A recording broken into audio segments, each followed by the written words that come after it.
आज से ठीक 4 रोज पहले स्टेट बैंक ऑफ इंडिया ने एसोसिएट पद की नियुक्ति के लिए आवेदन जारी किया है। कितनी वैकेंसीज आई हैं इस साल? मुश्किल से 5,000 वैकेंसीज आई हैं दोस्तों। पिछली साल की कंपैरिजन में पिछली साल हम देखें तो 8,000 प्लस, और इस साल put together all the categories 5,000 vacancies है, और ये बढ़ने की संभावनाएं बहुत ही कम है दोस्तों। तो क्या लगता है कितने लोग इसके लिए अप्लाई करेंगे, एग्ज़ाम में बैठेंगे 5,000 वैकेंसीज के लिए? 50,000, 1 lakh, 2 lakh, 5 lakh? More than 10 lakhs people will be appearing for this examination because SBI और IBPS जो है इस एग्ज़ामिनेशन को देने के लिए ना सिर्फ बैंकिंग एस्पिरेंट्स बल्कि जो एसएससी की भी तैयारी कर रहे हैं वो लोग भी इस एग्ज़ामिनेशन को देते हैं, और डिफरेंट स्टेट लेवल की जो तैयारी कर रहे हैं वो भी इस एग्ज़ाम को देते हैं। तो आपको इस 10 लाख लोगों में जो है 5,000 के अंदर आना है, तब जाके आपका सिलेक्शन होगा एसबीआई जूनियर एसोसिएट में। और ये कैसे संभव होगा वो हम जानेंगे इस वीडियो के माध्यम से। तो बने रहिए मेरे साथ, और चलिए स्टार्ट करते हैं आज का वीडियो। सबसे पहले हम जानते हैं दोस्तों उन चीज़ों के बारे में जिससे हम अपनी स्ट्रैटेजी को जो है वो फ्रेम आउट कर सकते हैं। तो आप सब जानते हैं इसमें जूनियर एसोसिएट में कोई इंटरव्यू नहीं होता है। वी हैव प्रीलिम्स, मेंस, और उसके बाद आप जिस स्टेट से अप्लाई कर रहे हो उस स्टेट की जो है लैंग्वेज एफिशिएंसी की टेस्ट होती है, जो कि आपको एवरेज आनी चाहिए, और उसके बाद आपका सिलेक्शन हो जाता है मेडिकल के बाद। तो नोटिफिकेशन आया है 26 अप्रैल को, और एग्ज़ाम होने हैं प्रीलिम्स के समवेयर इन जून।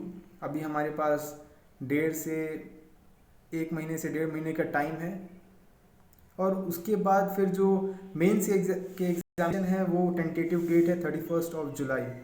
तो we have good amount of time, और हम कोशिश करें तो डेफिनेटली इस 5,000 के ब्रैकेट में जो है हम अपनी जगह डेफिनेटली बना सकते हैं।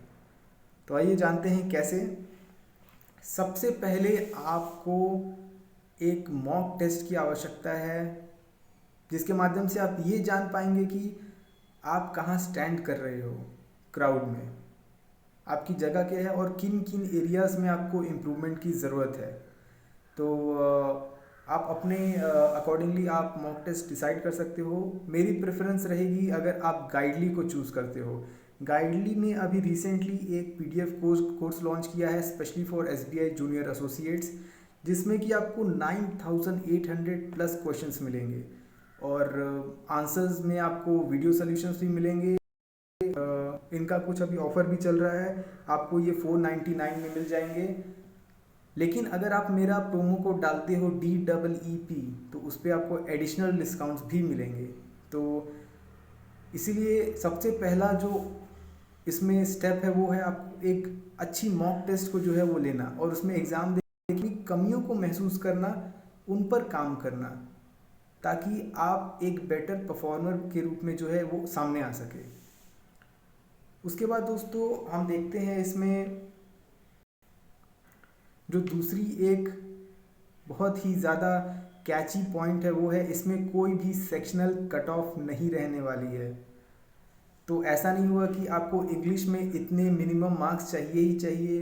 तो जिनकी इंग्लिश कमज़ोर होती है वो कई बार जो ओवरऑल कट ऑफ है वो तो क्लियर कर जाते हैं, बस सेक्शनल कट ऑफ के चलते उनका सिलेक्शन नहीं हो पाता है। तो ये एक खुशखबरी है कि आपको सेक्शनल कट ऑफ की चिंता को छोड़कर सिर्फ और सिर्फ ओवरऑल कट ऑफ जो है वो क्लियर करना है, और यही स्ट्रैटेजी का सबसे मेन जो है वो हिस्सा है।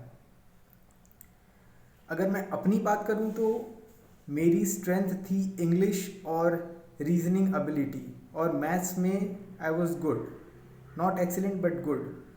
But in competitive exams you don't have to be just good, you have to be excellent. तो इसीलिए मेरी अपनी बात करूँ तो मैं इंग्लिश में मेरे नंबर्स काफ़ी अच्छे आते थे, और रीजनिंग एबिलिटी में भी मैं अच्छा था। तो उस नज़रिए से आपको देखना है कि इन एरिया जो है वो कौन सा रहने वाला है। अगर आप इंग्लिश में गुड हो तो उसके साथ किसी एक और सब्जेक्ट में आपकी पकड़ जो है वो मजबूत होनी चाहिए, चाहे वो क्वांटिटेटिव एप्टीट्यूड हो या फिर वो रीजनिंग हो।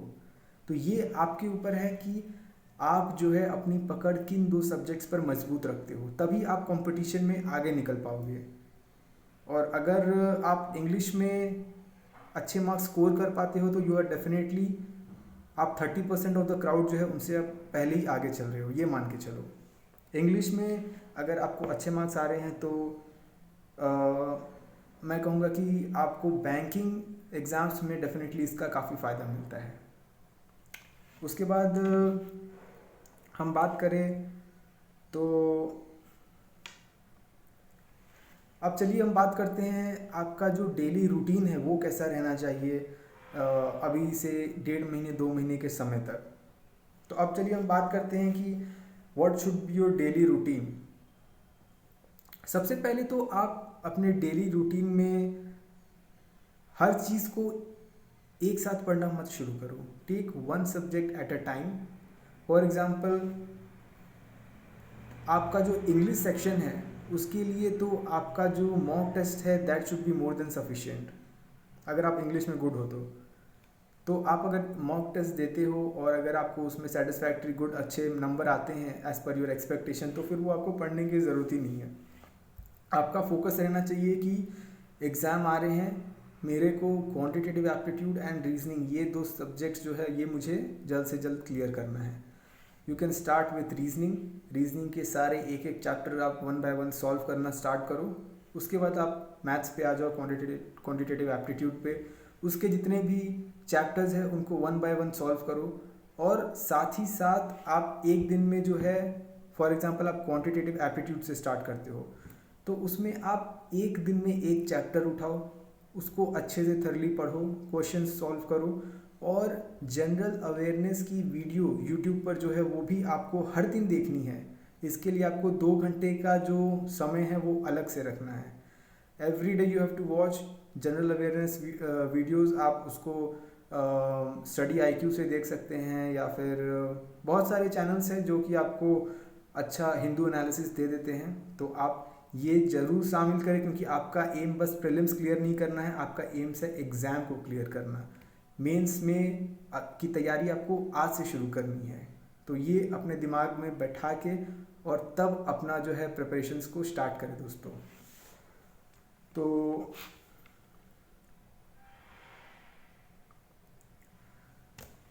Take one subject at a time. इसके साथ आप क्लब करेंगे अपने जनरल अवेयरनेस को। फॉर एग्जांपल रीजनिंग आपकी 15 डेज़ में कंप्लीट हो जाती है, साथ साथ आपका जनरल अवेयरनेस के वीडियोस भी चल रहे हैं जो कि 5 to 6 मंथ्स जो है आपको लेके चलना है एग्ज़ाम डेट से। उसके बाद आपका क्वांटिटेटिव एप्टीट्यूड है वो आप धीरे धीरे वो कंप्लीट कर लो। और ये सब कर लेने के बाद आपको जो है रिवीजन करना है एक बार। और रिवीजन करने के बाद आपको जो एग्ज़ाम से एक हफ्ते पहले आपको मॉक टेस्ट लगाना बंद कर देना है दोस्तों। क्योंकि होता क्या है कि अगर आप कोई ऐसा मॉक टेस्ट देते हो जिसमें क्वेश्चंस के लेवल जो है वो एग्ज़ाम के लेवल से बहुत ज़्यादा डिफ़िकल्ट है, that can hamper your last minute preparation. वो आपके माइंड को डिस्टर्ब कर सकता है। तो कोशिश करें कि एग्ज़ाम की एक हफ्ते पहले से कोई भी मॉक टेस्ट ना लगाएं। जो भी आपने पढ़ा है उसको रिवाइज़ करें और एक पॉजिटिव एटीट्यूड के साथ। ये मत सोचिए कि एग्ज़ाम में 10 लाख लोग बैठ रहे हैं या 15 लाख लोग बैठ रहे हैं। आपको अपनी जगह उन 5,000 लोगों के अंदर लेके आनी है। आपको बस ये सोचना है कि मुझे कट ऑफ क्लियर करना है, एग्ज़ाम का लेवल जो भी हो। आपको फिजूल की चीज़ों में अपना दिमाग और अब समय जो है वो ज़ाया ना करते हुए अपनी एनर्जी को पॉजिटिविटी की तरफ चैनलाइज करनी है और सक्सेस जो है उसके बारे में सोचना है। पॉजिटिव रहिए, अच्छे लोगों से बात करिए, उन एस्पिरेंट से बात करिए जो कि आपको एक अच्छी वाइब देते हों और मोटिवेट करते हों। और अपने माता पिता से बात करिए और अपनी एनर्जी को बहुत ही प्रोडक्टिवली यूटिलाइज करिए। और कोशिश करिए कि this time you should definitely make your way SBI junior associate. और अगर आपके कोई भी डाउट्स है तो आप मुझे कमेंट सेक्शन में लिखें, मैं उनका आंसर देने की कोशिश करूँगा। और मोटिवेटेड रहें, स्वस्थ रहें। जय हिंद, वंदे मातरम।